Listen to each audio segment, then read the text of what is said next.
RRI Net. Informasi, budaya, dan global. RRI Net, radio visual.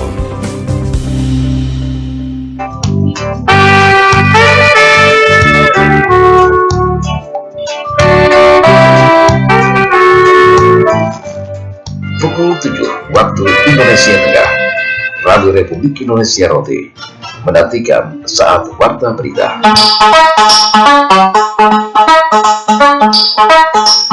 Sesaat lagi dapat saudara ikuti warta berita.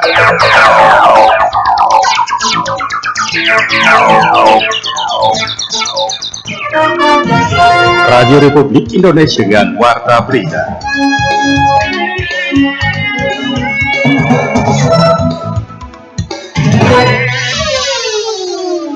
Untuk tanaman lokal yang ada di Sumba Barat yang berpotensi untuk dikembangkan sesuai dengan karakteristik wilayah Sumba Barat, itu dari tanaman hortikultura, sayur-sayuran, itu memang sekarang sedang gencar-gencarnya dikembangkan. Bahwa presiden itu memang sudah cocok karena agroklimat NTT itu sangat cocok untuk tanaman sorghum.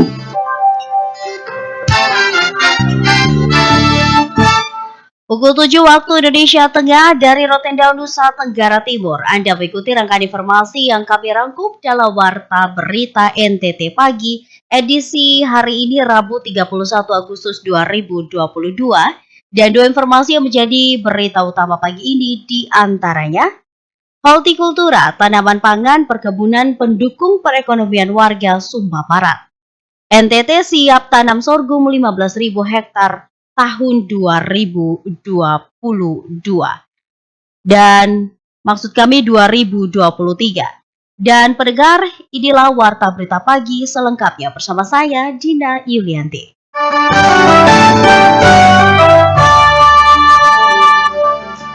Kita akan masuk dalam informasi pertama di pagi hari ini. Tanaman hortikultura, pangan, dan perkebunan merupakan potensi besar sektor pertanian dan perkebunan di Kabupaten Sumba Barat dalam meningkatkan perekonomian masyarakat. Berikut laporan reporter Alotani dari Sumba Barat. Untuk tanaman lokal yang ada di Sumba Barat yang berpotensi untuk dikembangkan sesuai dengan karakteristik wilayah Sumba Barat, itu dari tanaman hortikultura, sayur-sayuran, itu memang sekarang sedang gencar-gencarnya dikembangkan. Kepala Dinas Pertanian dan Ketahanan Pangan Kabupaten Sumba Barat, Yance Lakumau, SP kepada RRI di Sumba, Selasa 30 Agustus 2022 menjelaskan bahwa tanaman pertanian dan perkebunan yang berpotensi untuk dikembangkan sesuai karakteristik di wilayah Sumba Barat adalah tanaman hortikultura berupa sayur-sayuran. Sedangkan tanaman yang sudah diusahakan masyarakat yaitu tanaman pangan berupa padi dan jagung merupakan salah satu program utama dalam mendukung program pemerintah provinsi yakni tanam jagung panen sapi. Sementara ke depan dalam jangka panjang, pemerintah Kabupaten Sumba Barat akan mengembangkan tanaman perkebunan. Untuk ke depan, kami juga akan mengembangkan tanaman-tanaman perkebunan yang sangat berpotensi di Sumba Barat, misalnya kopi dan kakao, karena kami melihat potensi yang ada di kebun dinas pertanian yang ada di Wetana, itu tanaman kopi dan kakaonya sangat bagus. Sudah ada perkebunan kakao PT Timur Niaga di Wetana, sehingga itu yang menjadi acuan kami sangat potensial untuk pengembangan kakao dan kopi untuk tanaman perkebunan ke depannya. Kami harapkan itu bisa mendongkrak perekonomian masyarakat Sumba Barat. Dan nanti ke depan juga kita akan berkolaborasi dengan Dinas Pariwisata dan Dinas PMD untuk pengelolaan agrowisata dari sektor pertanian, karena itu mendukung misi pertama dari Bapak Bupati dan Bapak Wakil Bupati Sumba Barat. Kepala Dinas Pertanian dan Ketahanan Pangan Kabupaten Sumba Barat, Yance Lakumau SP juga menyebutkan wilayah-wilayah berpotensi dikembangkan tanaman hortikultura, pertanian dan perkebunan, baik di wilayah utara, selatan maupun di kota Waikabubak dalam mendukung perekonomian masyarakat di Sumba Barat. Untuk tanaman jagung itu memang potensi yang paling banyak itu di wilayah utara. Jadi Tanariwu, Loli perbatasan dengan Kecamatan Tanariwu, dan Kecamatan wilayah selatan itu Lamboya dan Lamboya Barat. Sedangkan untuk komoditi di wilayah Sumba Barat bagian tengah, Kecamatan Kota dan Loli, memang banyak sesuai dengan kondisi iklimnya itu untuk pengembangan tanaman pangan khususnya padi sawah. Untuk tanaman perkebunan ke depan kita akan lebih fokus untuk pengembangan kakao di wilayah selatan, wilayah di Desa Gaura Wetana, dan kopi untuk di Kecamatan Tanariwu bagian utara. Dalam rangka meningkatkan potensi pertanian dan perkebunan di Sumba Barat, Kepala Dinas Pertanian dan Ketahanan Pangan Kabupaten Sumba Barat, Yance Lakumau SP mengatakan akan mengoptimalkan sumber daya manusia yang ada, terutama tenaga penyuluh, di samping memperhatikan kualitas dan kuantitas penyuluh pertanian, karena jumlah desa kelurahan di Kabupaten Sumba Barat saat ini mencapai 74, terdiri dari 11 kelurahan dan 63 desa, sementara jumlah penyuluh yang ada hanya 59 orang, sehingga Dinas Pertanian dan Ketahanan Pangan merencanakan usulan penambahan tenaga penyuluh. Dari Sumba, reporter Alotani melaporkan.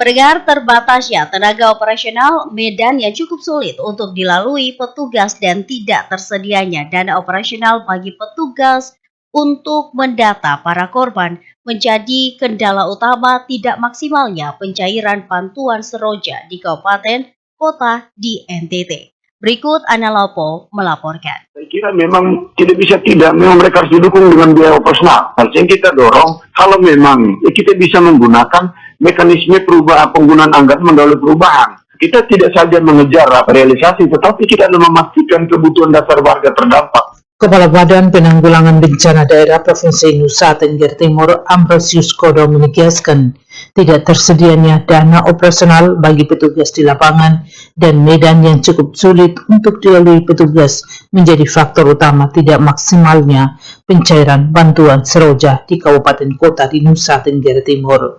Dalam dialog lintas Kupang pagi, Kepala Badan Penanggulangan Bencana Daerah Nusa Tenggara Timur, Ambrosius Kodo mengatakan serapan dana bantuan seroja di Nusa Tenggara Timur untuk saat ini belum maksimal. Hal ini disebabkan karena selain tidak adanya dana operasional bagi petugas di lapangan, juga akibat medan yang cukup sulit untuk dilalui dalam proses pendataan korban. Nah, persoalannya memang teman-teman di kabupaten juga memang kesulitan soal dana operasional untuk mendukung teman-teman untuk bergerak di lapangan. Hambatannya masih sama, teman-teman untuk operasional di lapangan, sehingga untuk melakukan verifikasi, validasi, dan lain sebagainya itu kan dibutuhkan dukungan untuk operasional, karena kerja ini kerja tim, toh. Nah, dan kabupaten-kabupaten lain yang dengan luas wilayah dan sebaran korban terdampak yang tersebar di beberapa tempat, saya kira mereka sangat membutuhkan dukungan untuk operasional dan koordinasi agar bisa melakukan percepatan di lapangan. Kalak BPBD Sumba Timur, Mikael Cakalaki mengakui dampak seroja tahun 2021 untuk Provinsi Nusa Tenggara Timur, Kabupaten Sumba Timur merupakan salah satu kabupaten yang paling besar terdampak seroja dengan jumlah korban mencapai 1.292 kepala keluarga. Ke-292 kepala keluarga tersebut terdiri dari 456 unit rusak berat, 300 unit rusak sedang, dan rusak ringan mencapai 536 unit dengan uang yang sudah masuk ke rekening korban seroja mencapai 22 miliar 555 juta rupiah lebih atau sudah mencapai 63,3%. Sehingga jumlah yang terisi itu baik yang rusak berat, rusak sedang maupun rusak ringan itu sejumlah 829 KK dengan total uang 22 miliar 555 juta. Dari data kami masih menyebut nol.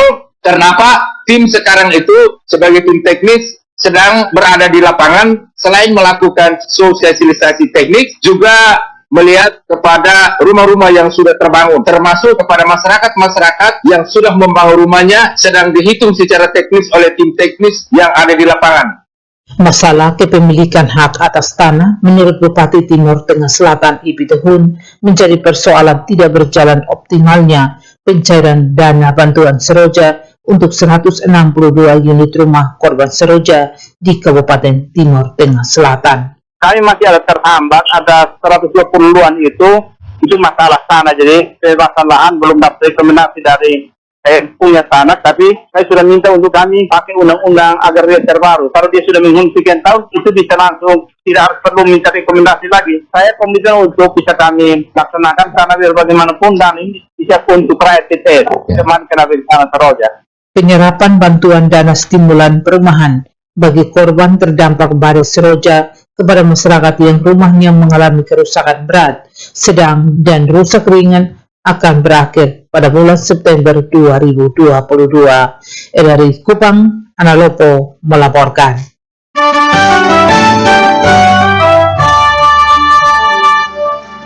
Pendengar, pembangunan terminal penumpang di Pelabuhan Teno NTT sudah mencapai 85% dan akan segera diresmikan beberapa bulan mendatang oleh pemerintah NTT. Selengkapnya, Canda Sabah melaporkan. Pekerjaan ini sekarang sudah 85% dan ini sudah mulai dibuka. Seng yang kemarin membatas sekarang sudah dibuka karena tinggal mempercantik, mau finalisasinya saja. Pengerjaan pembangunan terminal penumpang Pelabuhan Teno Kupang saat ini sudah mencapai 85%. General Manager PT Pelindo Cabang Kupang, Agus Setiawan Nasar mengatakan, terminal penumpang tersebut sejak tahun 2016 belum ada perbaikan dan juga mengalami kerusakan parah akibat diterjang siklon tropis Seroja pada April 2021 lalu. Sehingga melalui dukungan berbagai pihak, terminal tersebut sudah rampung dan akan segera terselesaikan. Kita utamakan bagaimana masyarakat mendapatkan pelayanan yang lebih baik dari hari ini. Seroja merupakan sebuah momentum sehingga saya berpikir bahwa memperbaiki dan harus punya legacy sendiri yang pada saat saya bertugas ini. Salah satunya pertama adalah bisa melihat terminal penumpang. Karena terminal penumpang kasihan pada saat habis Seroja itu memang sangat-sangat tidak layak. Merehab terminal baru ini menjadi terminal yang menjadi ikon pelabuhan CTT nantinya. Ya, ini rencana peresmian memang saya kemarin baru menyampaikan kepada direksi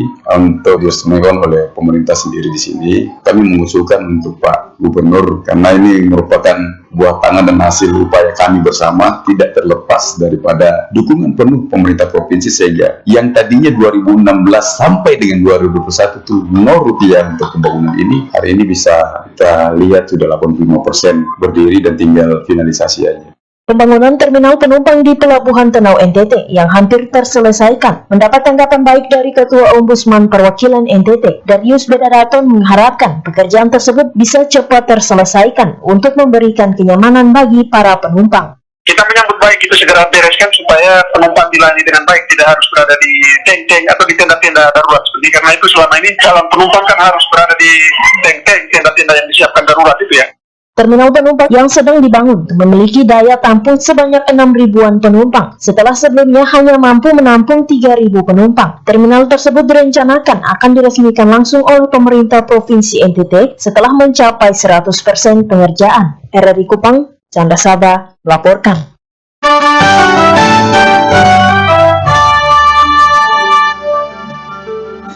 Pendengar, pada tahun 2023 ini Provinsi NTT mendapatkan program untuk mengembangkan 15.000 hektar tanaman sorghum yang difokuskan pada wilayah Sumba, Flores Timur, Manggarai Barat, Manggarai Timur, Pulau Sabu, Rotendao, dan Alor. Laporan Feranda Garus. Bahwa Presiden itu memang sudah cocok karena agroklimat NTT itu sangat cocok untuk tanaman sorghum. Kadis Pertanian Tanaman Pangan NTT Leki Fredericoli pada RRI mengatakan sesuai arahan Presiden pada saat melakukan kunjungan di Sumba Timur beberapa waktu lalu, Presiden menyampaikan agar masyarakat fokus untuk memperkuat pertahanan pangan. Secara khusus untuk Nusa Tenggara Timur mendapat tugas mengembangkan komoditas sorghum sebagai upaya pemerintah untuk melakukan substitusi karbohidrat non-beras. Di samping itu, manfaat sorghum juga bisa dirasakan oleh industri peternakan. Dan sesuai arahan Bapak Gubernur, agar ini betul-betul disiapkan baik, sekaligus pola penanganannya, dan ini dijadikan sebagai instrumen ekonomi untuk bisa meningkatkan pendapatan masyarakat yang terlibat di dalam penanaman sorghum, sekaligus upaya kita untuk menurunkan tingkat kemiskinan, sekaligus penyelesaian masalah-masalah stunting dan lain sebagainya.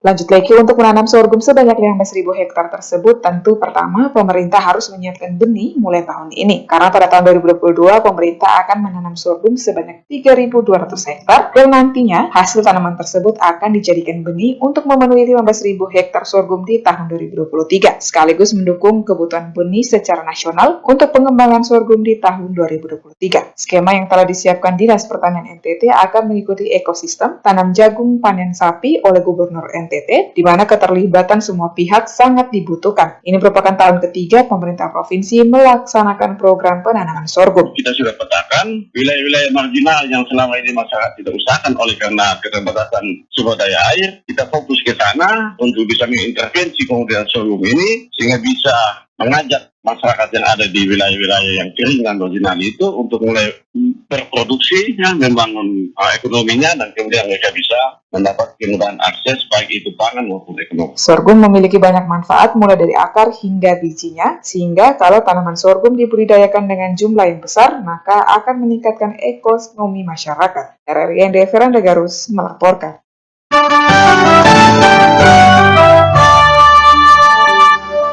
Pendengar dari ND, kita menuju ke Belu. Elemen masyarakat di Belu mendukung upaya pemerintah pemberantasan praktek perjudian yang sudah merupakan penyakit masyarakat. Selengkapnya, Yanti Kima melaporkan. Baru kali ini seperti agak keras-keras. Sebenarnya judi ini dari dulu memang haram. Upaya untuk memberantas praktek perjudian hingga ke akar-akarnya tidak saja menjadi komitmen jajaran Kepolisian Republik Indonesia. Di tingkat pemerintah desa di Belu, Provinsi Nusa Tenggara Timur, upaya untuk memberantas judi terus disuarakan. Seperti halnya disampaikan Kepala Desa Kabuna, Adrianus Yosef Laka, dalam sesi dialog RRI, sangat mendukung upaya pemberantasan judi. Adanya instruksi Kapolri Jenderal Listio Sigit beberapa waktu lalu, seluruh jajarannya hingga tingkat bawah Polsek melakukan penertiban aktivitas perjudian. Kondisi ini pun memberikan dampak positif praktek judi khusus sabung ayam di wilayah Desa Kabuna yang sebelumnya begitu marak sudah dihentikan. Kalau untuk sabung ayam sebenarnya kita sudah beberapa kali komunikasi, tapi sebenarnya banyak kepentingan yang ada di dalam, sehingga memang agak sedikit sulit. Tetapi kalau memang saat ini kita harus berantas seperti itu, saya setuju. Kami pemerintah desa pasti akan siap. Yang penting dilibatkan, kalau memang nanti mau ada edukasi, macam di desa ada sosialisasi, bila perlu turun sampai tingkat RT, kita siap. Artinya setelah mereka paham, kalau dia laksanakan silahkan ditangkap. Benarnya mau tangkap ya tangkap saja, tetapi perlu diberi arahan. Dia tahu persis bahwa memang ya judi ini sejak dunia ada memang sudah ada. Tetapi budaya kita kan sebenarnya menolak. Tapi kenyataan yang terjadi sekarang bahwa judi makin menguasai kita. Jadi kita mengabaikan budayanya, kita mengagungkan judinya. Upaya memberantas penyakit masyarakat tersebut akan didahului kegiatan sosialisasi secara berjenjang kepada masyarakat. Sementara Wakil Ketua Lembaga CIS Timor, Deonato Moreira, cukup mempertanyakan sejauh mana komitmen pihak kepolisian RI untuk memberantas perjudian. Pasalnya aktivitas judi dalam bentuk apapun waktu-waktu sebelumnya oleh pemerintah daerah, tokoh agama, tokoh masyarakat sebenarnya sudah dilarang, tetapi praktek perjudian masih terus berlangsung. Baru kali ini seperti agak keras-keras. Sebenarnya judi ini dari dulu memang haram. Contoh budaya sabung ayam, satu tatanan budaya yang sudah ada sejak nenek moyang. Itu sebagai acara hiburan. Hanya dari perkembangan waktu kita di era modern itu menjadikan satu perjudian. Kalau misalnya ini dikatakan penyakit masyarakat, pasti harus ada obatnya. Menurut saya sebenarnya tidak ada di soal tangkap menangkap. Perjudian ini coba cek saja, turun kembali ke NTT, kemudian di Belu. Siapa sih yang tidak berjudi di sini? Menurut saya itu salah satu poin penting itu ada di edukasi. Itu peran multi stakeholder sebenarnya. Kalau misalnya hanya main tangkap, tapi pola pikir orang tentang perjudian itu, kalau tidak dirubah mindsetnya, ya itu juga sama, tetap akan jalan. Menurutnya di tingkat penegakan aturan praktik perjudian, bukan soal tangkap-menangkap mereka yang bertaruh judi, tetapi bagaimana adanya edukasi memberikan pemahaman masyarakat untuk tidak bermain judi.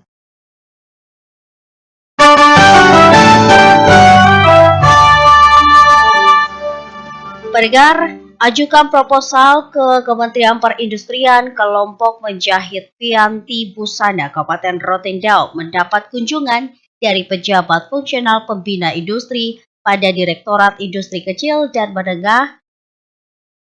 Tentunya, Sandang dan Kerajinan Ditjen IKMA Kementerian Perindustrian. Selengkapnya, Yana Plugi melaporkan. Kami menindaklanjuti proposal yang ada dan melihat potensi yang ada di Kabupaten Rote.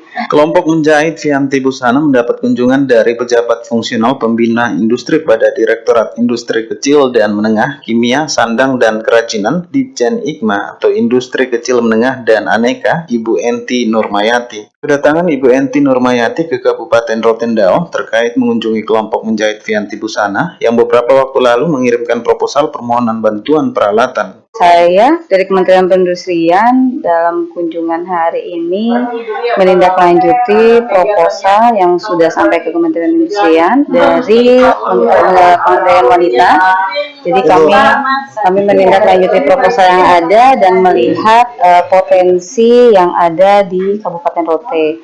Nah, kebetulan Kementerian Perindustrian perpanjangan tangannya adalah Dinas Koperinda. Kami juga bersinergi dengan Dinas Koperinda terkait rencana kegiatan yang akan dilaksanakan di Kabupaten Rote ini. Enti Nurmayati juga mengapresiasi keberadaan kelompok menjahit dan ia berharap ke depan bisa menghadirkan fashion designer untuk melatih peserta kelompok menjahit yang ada di Rote sehingga mampu untuk meningkatkan keahlian agar menghasilkan hasil yang lebih bagus dan mengangkat nilai jual dari yang sebelumnya. Konveksi sendiri juga di sini ternyata sudah ada LPK yang memang anggotanya juga cukup banyak. Mungkin nanti kita dilihat dari kompetensi masing-masingnya, levelnya seperti apa. Ke depan kita sih maunya ada perbaikan yang lebih baik ya. Entah itu nanti kita akan menghadirkan fashion designer. Bagaimana caranya supaya yang sudah mempunyai keahlian di sini, quality dan pengembangan produknya lebih bagus lagi. Supaya itu tadi bagaimana mengajarkan para peserta menjahit menggunakan material bahan baku yang minim tapi bisa menghasilkan kualitas yang bagus sehingga harganya bisa naik dari SDM-nya tadi itu ya. Enti Nurmayati berharap dari kelompok menjahit ini bisa lebih berkembang lagi dengan potensi yang ada dan terkait kunjungan ini akan dilaporkan ke pimpinan sesuai dengan pengamatan. Namun ia berharap proposal ini akan terrealisasi karena melihat potensi yang ada di Kabupaten Rotendao. Dari Beranda Selatan NKRI, RRI Rote, Ian Aplugi melaporkan. Badan Pengawas Pemilihan Umum atau Bawaslu Kabupaten ND melakukan perjanjian kerjasama dengan Mitra Pengawas Pemilu Partisipatif dan pada pemilu dan pemilihan tahun 2024. Berikut laporan selengkapnya disampaikan Lady Badin. Perjanjian kerjasama antara Bawaslu ND dengan Mitra Pengawas Pemilu Partisipatif Kabupaten ND dilaksanakan pada hari Senin 29 Agustus 2022 di lantai 2 Rumah Makan Citarasa ND. Ketua Bawaslu Kabupaten ND Dr. Natsir Bekoten MPD mengungkapkan bahwa untuk menyukseskan pesta demokrasi, Bawaslu perlu menjalin kerjasama lintas sektoral untuk mengawasi pemilu yang akuntabel dan transparan hingga mewujudkan pemilu yang jujur dan berkeadilan. Natsir Koten juga menjelaskan perjanjian kerjasama ini tentunya bertujuan untuk membantu Bawaslu mengawasi pemilu yang partisipatif hingga kontrol dari masyarakat, organisasi kemasyarakatan, dan media menjadi krusial untuk dilakukan. Pengawas pemilu itu adalah kerja-kerja bersama yang harus dilakukan secara bersama-sama dengan masyarakat, dengan media sebagai mitra pengawas pemilu. Partisipasi masyarakat seperti tidak hanya pada saat pemungutan suara, tetapi kita diikutsertakan untuk mengawasi tahapan pemilu sehingga pemilu berjalan luber, pemilu berjalan jurdil dan tidak banyak pelanggaran. Sementara itu, akademisi pada Sekolah Tinggi Pembangunan Masyarakat STPM Santa Ursula ND, Elias Cima Esos MA mengungkapkan bahwa perlu adanya kedewasaan dalam berdemokrasi sehingga bisa terwujud pemilu yang jujur, bersih, dan berkeadilan. Kita berharap bahwa tidak saja pelibatan partisipasi masyarakat ini untuk tujuan membantu Bawaslu karena personilnya terbatas, tapi lebih daripada itu mendorong agar penyelenggaraan pemilu lebih dewasa, lebih berkualitas, dan minim pelanggaran-pelanggaran. Kita tidak saja melihat bahwa karena peran dari teman-teman penyelenggara ini dengan personil yang terbatas, lebih daripada itu kita berharap bahwa semua komponen bangsa ini, para kontestan, seluruh masyarakat untuk lebih dewasa dalam berdemokrasi. Nah, kenapa pengawasan masih sangat perlu dari periode ke periode? Nah, salah satu soal kita adalah demokrasi kita belum cukup dewasa. Perjanjian kerjasama antara Bawaslu Kabupaten ND dan Mitra Pengawas Pemilu Partisipatif ini diikuti oleh berbagai elemen dari akademisi, organisasi kemasyarakatan, lembaga penyiaran publik RRI, organisasi perempuan, hingga media massa. RRI ND, Lady Badin melaporkan.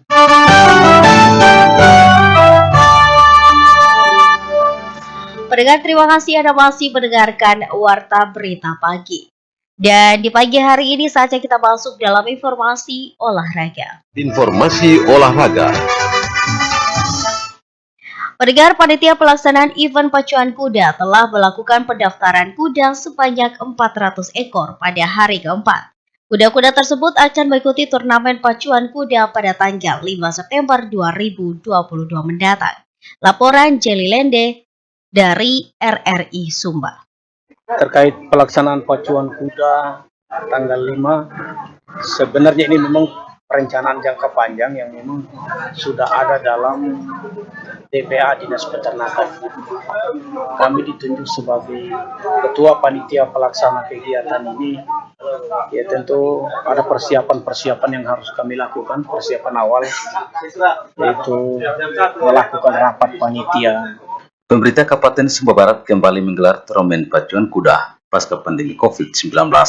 Panitia penyelenggara pacuan kuda telah melaksanakan pendaftaran kuda pacu sebanyak 400-an ekor kuda dari berbagai kelas yang dibuka formasinya oleh panitia penyelenggara. Ketua panitia penyelenggara turnamen pacuan kuda Ferdi Umbu Jawa ketika ditemui RRI di gelanggang pacuan kuda Stadion Gelora pada Eweta mengatakan, sesuai dengan jadwal yang sudah ditetapkan oleh panitia penyelenggara turnamen pacuan kuda, penutupan pendaftaran pacuan kuda akan berakhir pada Jumat tanggal 2 September 2022 mendatang. Nah, terkait pacuan kuda nanti tanggal 5, bukan hanya pacuan kuda saja. Tanggal 3 itu ada parade. Parade pacuan kuda itu mewajibkan kepada seluruh peserta kuda pacu yang sudah terdaftar harus ikut parade. Karena saat parade itu baru kupon pendaftaran diserahkan kepada masing-masing pemilik kuda. Begitu. Nah, kemudian pada tanggal 3 itu bersamaan dengan pembukaan secara resmi pacuan kuda oleh Bupati Sumba Barat. Pelaksanaan pacuan kuda itu sendiri itu selama 2 minggu kurang lebih. Penyelenggara pacuan kuda ini merupakan event budaya yang dilaksanakan setiap tahun sebagai bagian daripada pengembangan potensi ternak kuda Sandalwood yang ada di Pulau Sumba dan di Sumba Barat pada khususnya. Kadis Peternakan Kabupaten Sumba Barat Dr. Hewan Hamadoku ketika ditemui RRI di tempat pendaftaran pacuan kuda mengatakan, pacuan kuda ini bertujuan untuk menampilkan potensi peternakan kuda yang ada di Kabupaten Sumba Barat, sehingga dapat memotivasi para peternak kuda untuk terus melestarikan ternak kuda yang ada di Sumba Barat, sekaligus sebagai bagian daripada budaya masyarakat Sumba. Jadi berkaitan dengan pacuan di Sumba Barat ini sudah sesuai dengan visi misi Bapak Bupati Sumba Barat, seluruh dinas dalam program kegiatannya harus menjadikan pariwisata menjadi leading sektor, sehingga sesuai dengan dinas peternakan ada potensi peternakan lewat pacuan kuda juga kita menampilkan potensi kuda dan sekaligus budaya pacuan kuda. Berkaitan dengan kelas-kelas yang dibentuk, ada 15 kelas ini, parameter yang dipakai itu adalah parameter umur dan tinggi. Dari sisi umur ada 3 penggolongan. Penggolongan pemula itu yang umur 2 tahun ke bawah, mengawali dengan umur-umur yang muda. Dan dalam kaitan dengan umur, jarak tempuh juga disesuaikan dengan umur. Sehingga kalau kelas pemula mini itu dengan jarak 600 meter. Dikatakan Ketua Panitia Pelaksana Turnamen Pacuan Kuda Ferdi Umbu Jawa, kuda-kuda yang mendaftar mengikuti turnamen pacuan kuda di Sumba Barat pada tanggal 5 September mendatang berasal dari berbagai daerah di Provinsi Nusa Tenggara Timur. Biaya pendaftaran yang dibebankan setiap 1 ekor kuda yang didaftarkan oleh pemilik kuda sebesar Rp300.000. Dari Bumi Mandeelu, RRI Sumba, Jelly Lende melaporkan.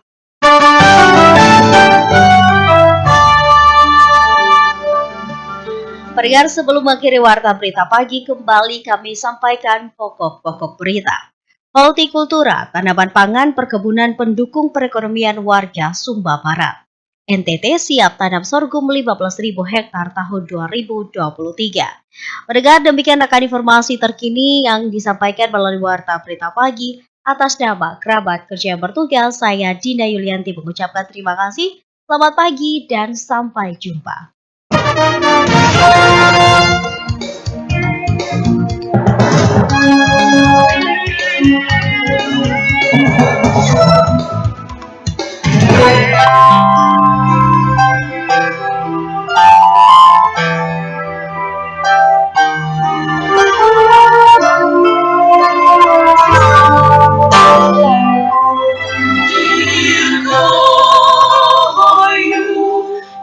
Indonesia. negeri dan bangsaku yang ku sayangi.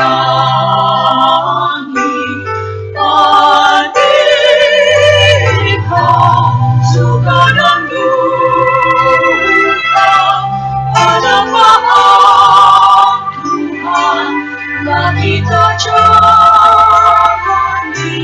Sadarkan di tempat Tuhan agar kita jadi hijau bestari. Ikhlas bakti membina bangsa yang adil dan beradab. Dirgayu Indonesia, negeri dan bangsaku yang kita sayangi. Dirgayu Indonesiaku, negeri dan bangsaku yang ku sayangi. Tiada menunggu kita karena rahmat Tuhan. Pancasila kita sadar junjung sang rahmat Tuhan agar amat kita berpancasila. Ikhlas berjuang membangun bangsa yang adil dan sejahtera. Dirgayu Indonesia, negeri dan bangsaku yang kita sayangi.